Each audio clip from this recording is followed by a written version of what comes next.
Tesla's new hand just made Unitree's top-of-the-line robots look like a toy and strangely unfinished. And even though the Chinese robots can flip, sprint, dance, throw punches, and do everything futuristic, Tesla's new reveal shows us the one area where Unitree's most viral advantage looks incomplete: the hand, the advantage. Don't get me wrong, China's humanoid system looks straight out of the future. Their robots are fast, aggressive, and cheap. But the main benefit where Tesla shines is not in the legs, not in the backflip, not in that one viral sprint clip, but in the hands, because a humanoid robot does not become economically useful when it jumps. When it can jump for a camera, it becomes useful when it can pick something as intricate as a cable without crushing it, gripping a soft object without dropping it, twisting a cap, placing parts, folding fabric, and packing important packages. Moreover, it needs to be good at those tasks while repeating all of those thousands of times without humans constantly correcting them. This is why Tesla's dexterity breakthrough matters the most. Tesla is winning the movement war, but Tesla is trying to win the manipulation war. And if you understand robotics, that distinction is everything you need to know. So you might be wondering, why exactly are hands so important? Why are they more important than performing literal kung fu and even backflipping? The importance of hands. Most people judge humanoid robots like they judge athletes. They think about whether a humanoid can run, jump, kick, do martial arts, and survive a viral demo without collapsing or staggering. That is understandable because movement is visible.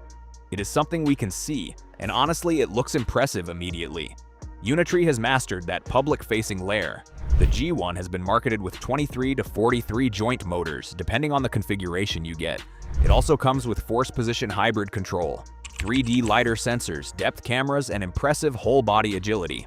Unitree's official material even emphasizes flexibility beyond ordinary humans and imitation plus reinforcement learning for movement. But here is the uncomfortable truth.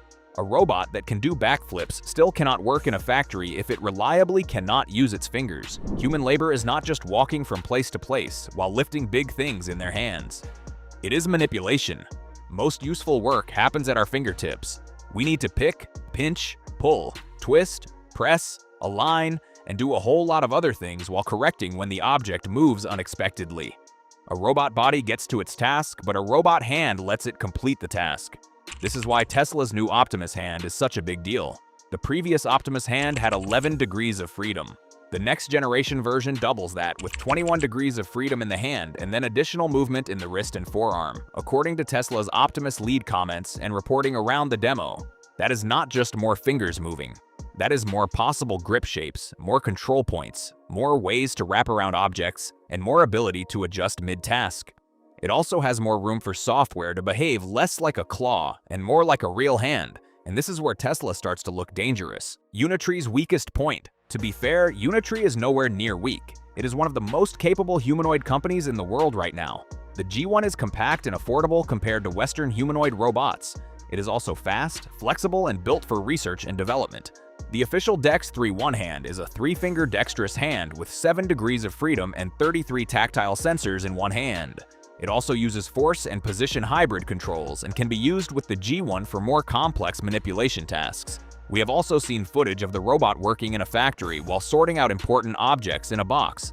That is real technology. But if we compare it with Tesla's 22 degrees of freedom and direction, the difference is obvious. Unitree's hand is practical, modular, and quite useful for research.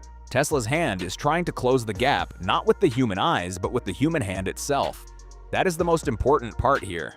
Unitree built a hand good enough for controlled manipulation experiments, but Tesla is trying to build a hand that is good enough for general-purpose labor. These are not the same targets. The Chinese approach right now is quite efficient. They need to build affordable bodies, iterate fast, ship more units, and let researchers, developers, and partners explore more use cases and then sell their product based on those. That strategy works extremely well for locomotion, education demos, and early deployment.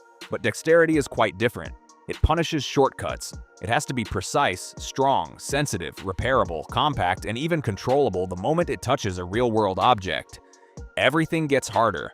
Objects can deform, so it needs to adjust according to that. Cables will bend, so it needs to be grabbed in a way that doesn't get destroyed. Fabric also folds unexpectedly. Food can slip, tools can vibrate, small parts rotate, boxes shift, and a whole lot of other things happen. A tight grip can damage any object you give it. This is why the hand becomes the bottleneck, so far not because walking is easy, but because manipulation is where the physical world stops being so predictable. However, Tesla has another advantage, and it's so big that it will change the whole story for you. Subscribe now if you're getting valuable insights from our video, and stay tuned for more. Patent proof. Now let's move to where the story gets more concrete. Tesla's published patent for an under-actuated robotic hand describes a cable-driven finger system where an actuator pulls cables routed through the finger segments to create a coordinated finger movement. In simple words, Tesla is not adding degrees of freedom. It is also trying to solve how to make complex finger motions compact enough for a robot hand that can actually be manufactured. That matters here because one of the biggest problems in robotic hands is packaging. If you put too many motors directly inside the fingers, the hand becomes bulky, heavy, fragile, and expensive. If the hand is too simple, it cannot perform enough useful tasks. Tesla's design and direction push actuation into the forearm and use tendon-like cables of the fingers, which is closer to the logic of human biology. Muscles are not all inside human fingers. The forearm does a lot of work as well. This is the part that China cannot easily copy, not because Chinese engineers cannot understand tendons. They absolutely can, and perhaps maybe even better than Western engineers in some cases. China has extremely advanced robotic hand companies, including the high-dexterity specialists targeting human-level manipulation. Reuters recently reported that Chinese handmaker LinkerBot has become a major player in high-degree of freedom robotic hands, producing thousands of units monthly and building a large dexterous manipulation dataset. Clearly, the issue here is not intelligence, it is the integration. Tesla is not just designing a hand. It is designing the hand, the arm, the inference stack, the vision system, the training loop, the factory deployment, and even the manufacturing patch together. That is harder to copy than just copying a component. You can copy the shape of the hand faster than you can copy the system that teaches the hand what they need to do. The real breakthrough isn't just hand. Here's where most people get this wrong. We look at the 22 degrees of freedom and think that the breakthrough is mechanical. However, it is not. The real breakthrough is mechanical plus software, along with the massive amounts of data that Tesla has. A hand with more motion does not automatically make a robot tactical. In fact, it makes the robot harder to control. More freedom means more possible mistakes. More joints mean more. More coordination is needed, and when there is more motion, it means that there are more chances for the robot to overcorrect, undercorrect, or freeze. So here's the question. The real question is not whether Optimus has more finger movement. The real question is whether Tesla can make that movement useful through training. Think about it from this perspective. A bodybuilder can have massive amounts of muscle, but that does not mean he can fight an MMA battle, because if he wants those muscles to be useful, he needs to have the knowledge and the practice of doing the act of fighting itself. This is where Tesla has one advantage that Unitree currently does not have, at least not on the same scale. It is a massive real-world AI culture already built around perception, prediction, and control. Tesla's official AI positioning connects the same vision and planning approach used for vehicles to their bipedal robotics. That means Optimus is not being treated like a completely separate robotics project. It is another physical body for Tesla's real-world AI system. This matters because Dexterity needs data. Not just clean lab data, but real-world data. Failed grasps, slipping objects, strange shapes, bad lighting, cluttered tables, and a lot of other things. The robot has to learn how to adjust when the object is not exactly where the model expected it to be. A factory robot in a cage can repeat the same things forever. A humanoid has to improvise on the go. This is why the hand is only half of the story. The other half is the brain that is controlling it. Tesla winning the brain game. Now let's be precise. Tesla has currently not beaten Unitree at everything.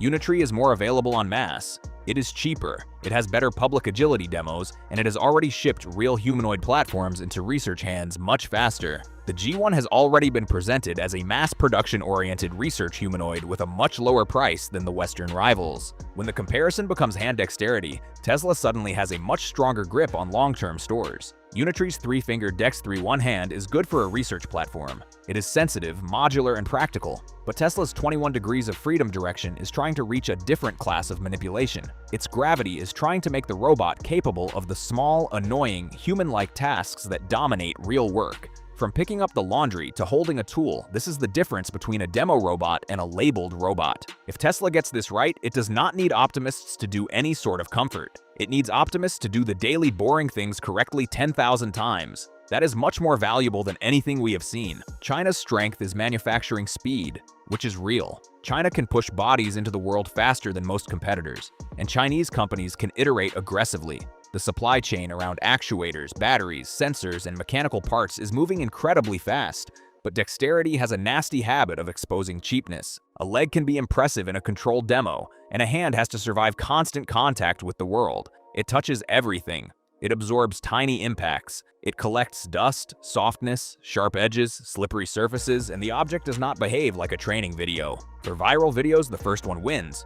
For work, the second one starts to matter more. This is why Tesla's hand breakthrough change is the argument. Which company are you cheering for? Let us know in the comments down below, and subscribe to the channel if you want to stay up to date with the latest technological breakthroughs happening around the world.